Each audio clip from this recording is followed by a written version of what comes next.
Hey! Et venez, on parle de cinéma. L'autre soir, quand je réfléchissais à certains films qui m'avaient marqué, oui, parce que ça m'arrive de réfléchir, j'ai repensé à un film français qui, pour le coup, m'avait vraiment super marqué. Spoiler alert, il est dans cette vidéo! Oui, parce que sinon ça n'aurait aucun intérêt que je vous en parle. Mais plus personne en parle aujourd'hui, alors qu'à l'époque il avait fait son petit bordel à sa sortie. Et en approfondissant, je me suis rappelé qu'il y avait vraiment d'autres films dans le même cas. Donc, oubliez les comédies françaises à la con, Astérix. Aujourd'hui on parle de 5 films français oubliés, et c'est bien dommage. Mais qu'est-ce que je vais devenir si t'es même pas foutu de me nourrir? Mais tu vas crever! Tu vas dessécher sur le bord du trottoir, tu vas pourrir, tu vas... Tu peux pas me parler comme ça, Yanka. T'as pas le droit de me parler comme ça. Le film nous raconte l'histoire de la toute jeune Yanka âgée de 23 ans et qui se trouve être la jeune maîtresse d'un directeur de cirque itinérant, un homme extrêmement colérique et brutal envers elle. Un jour, un léopard en provenance d'Afrique est accueilli comme nouveau pensionnaire au sein de la ménagerie. La même nuit, l'animal est retrouvé dans sa cage, le corps réduit à l'état de bouillie sanguinolente. S'organise alors une battue pour retrouver le responsable d'un tel carnage, pendant qu'une mystérieuse forme de vie qui habitait les entrailles du fauve s'introduit dans le corps de Yanka au cours de la nuit. Le lendemain, la jeune femme se retrouve enceinte d'un être sanguinaire qui la pousse au meurtre pour assouvir son insatiable soif de sang humain. C'est une comédie romantique! Non, je déconne. C'est ultra gore, sale, malsain, cauchemardesque.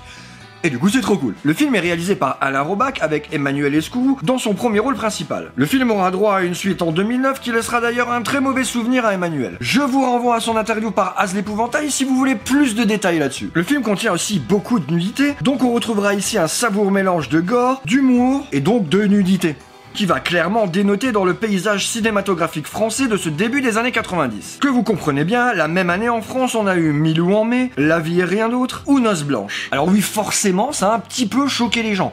Donc le film a été interdit au moins de 18 ans, et même interdit tout court au Royaume-Uni. Un film drôle, sale, avec des hectolitres de sang comme seuls les Français savent le faire. Senti? Quoi? Enfin, colo.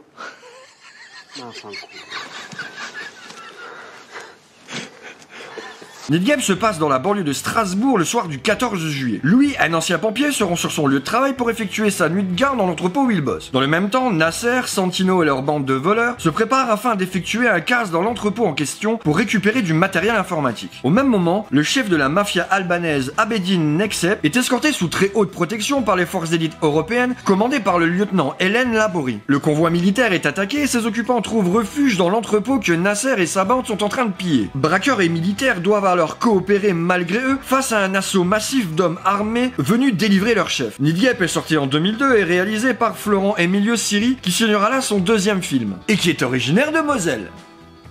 Succès représente. Après avoir tout d'abord réalisé une trentaine de clips entre 1991 et 2000, notamment pour des groupes comme Po, Le lion est mort ce soir. Ayam, La force est noire comme le château. Lofofora,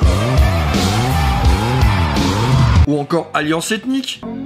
5h du mat, j'ai vu les sorties de boîte. Avoir les frissons de honte en voyant qui se démontrent. Bordel, je vais te prendre 20 ans dans la tronche là. On y retrouvera un casting super cool pour l'époque, puisqu'on y verra un Sami Nasseri au sommet de sa carrière, fraîchement sorti de Taxi 2, mais qui redescendra aussi vite qu'il est monté suite à de trop nombreux problèmes avec la justice. La vie m'a donné une seconde chance, sans tenir compte de mes absences. À Benoît Magimel qui n'avait déjà plus rien à prouver à ce moment-là, puisque sa carrière avait débuté en 1988 avec La vie est un long fleuve tranquille et qui signait là son 19e film. Et de Nadia Fares qui n'en était pas à ses débuts non plus et qui avait explosé avec Les Rivières pourpres 2 ans auparavant. On y retrouve aussi Richard Samel, un acteur allemand habitué aux films français, puisque vous l'aurez certainement vu dans Le Hussard sur le toit, Taxi ou OSS 117, et que je kiffe dans la scène d'Inglorious Bastard. Je vous emmerde. Nidgep est un énorme film d'action qui renouvellera le genre en France et dont Siri dira qu'il a été influencé par l'excellent Assaut de John Carpenter sorti en 1976. Moi perso à l'époque j'avais pris une sacrée claque.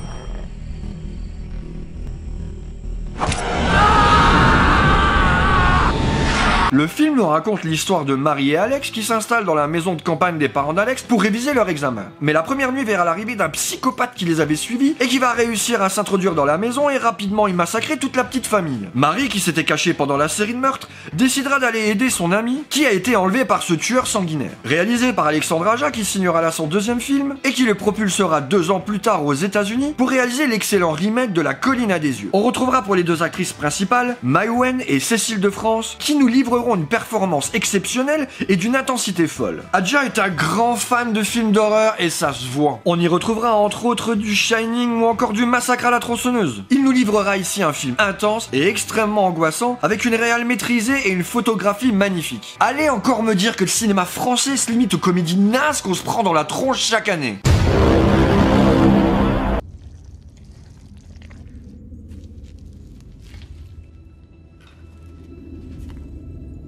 Carrère, chef d'entreprise, se retrouve en prison pour détournement de fonds. Il partage sa cellule avec Marcus, un culturiste qui souhaite devenir une femme. Pâquerette, un handicapé mental, et Lassalle, un bibliothécaire condamné pour le meurtre de son épouse. Persuadé qu'il va être libéré sous caution, il ne cherchera pas à s'intégrer. Un jour, une pierre se décèle d'une muraille de la cellule, dévoilant ainsi la cachette d'un vieil ouvrage manuscrit. Carrère en entame la lecture et apprend l'identité de son auteur, un dénommé Danvers, tueur en série détenu durant les années 1920, qui aurait mystérieusement réussi à s'échapper de la prison et n'aurait jamais été retrouvé. Carrère trouve dans le livre plusieurs formules évoquant de la magie noire et va se poser la question, est-ce qu'il ne se serait pas échappé avec l'aide de ce manuscrit? Un film que j'avais vu en avant-première lors du 10e anniversaire du festival Fantastic Art de Gérardmer et qui m'avait pour la première fois montré la puissance du cinéma de genre français. Le film est réalisé par Éric Valette, dont c'est le premier film, et qui réalisera ensuite le remake de One Missed Call, qui à l'heure actuelle n'est jamais sorti en DVD ou Blu-ray en France, du génialissime Takashi Miike. Takashi Miike. Je vous promets qu'on va en parler bientôt de lui. Le casting du film est très intéressant puisqu'on y retrouvera Gérard Laroche, Philippe Laudenbach, Dimitri Rateau et un Clovis Cornillac dans le rôle d'un trans bodybuildé absolument exceptionnel. Valette nous livre ici un huis clos sale et angoissant porté par 4 acteurs talentueux et extrêmement justes, dans la plus pure tradition des romans de H.P. Lovecraft. Avant de passer au numéro 1 de cette liste, abonnez-vous et mettez un petit pouce bleu si ça vous plaît, ça soutient énormément la chaîne. Et donc pour le numéro 1, je vous ai mis un film complètement barré et extrêmement jouissif à regarder, Doberman. Elle est belle, hein? Ça dirait pas d'aller avec elle dans le fourgon 5 minutes? Hein? 5 minutes. Toi et elle, tous les deux dans le fourgon. Le film nous raconte l'histoire du Doberman et de sa bande, les pros de l'attaque de banque et de fourgons blindés. Aussi intéressés par le shoot d'adrénaline que par l'argent, cette bande de criminels composée de Yann, le Doberman, Nat, son égérie sourde, Moustique, le petit teigneux, Pitbull, spécialiste des attaques de boutiques de luxe à la hache, Manu, le frère de Nat, l'abbé, Sonia le travesti et de Léo. Juste l'éclectisme des personnages est déjà complètement dingue. Le commissaire Sauveur Christini, un psychopathe sadique, qui voit une occasion de se dérouiller un peu, et accompagné de l'inspecteur Bowman, se lance à la poursuite du Doberman. Aussi bestial que le gang qu'il poursuit, Christini va tout faire pour envoyer le Doberman dans un trou bien profond 6 pieds sous terre. Premier film de Yann Kounen qui réalisera plus tard l'excellent 99 francs avec Jean Dujardin et adapté du roman de Frédéric Becbédé. On aura ici un casting 74 étoiles. Oui, parce que c'est moi qui décide. Avec Vincent Cassel qui venait d'exploser 2 ans plus tôt avec La haine de Mathieu Kassovitz, Monica Bellucci qu'on ne présente plus, Checky Carillo, un de mes acteurs français préférés, ou encore Romain Duris en redneck dégénéré qui passe le film à essayer de baiser sa sœur. Ah bah c'est sûr que là c'est pas l'auberge espagnole. Un film complètement hardcore qui va à 200 km/h avec des personnages plus tarés les uns que les autres, que je considère complètement comme le tueur né français. La réal est ultra dynamique et prouve que les Français peuvent faire des films d'action à l'américaine sans avoir rien à y envier. C'est cool, irrévérencieux, ça nous prend par les tripes, que vous aimiez ou pas ce film, ça ne vous laissera pas indifférent. Et c'est pour ça que je l'ai mis en première position de ce top. J'espère que ce format vous a plu, j'ai plein d'autres idées pour en faire du même genre, mais si vous avez des suggestions, n'hésitez pas à me les mettre en commentaire, sinon abonnez-vous, pouce bleu, et ciao!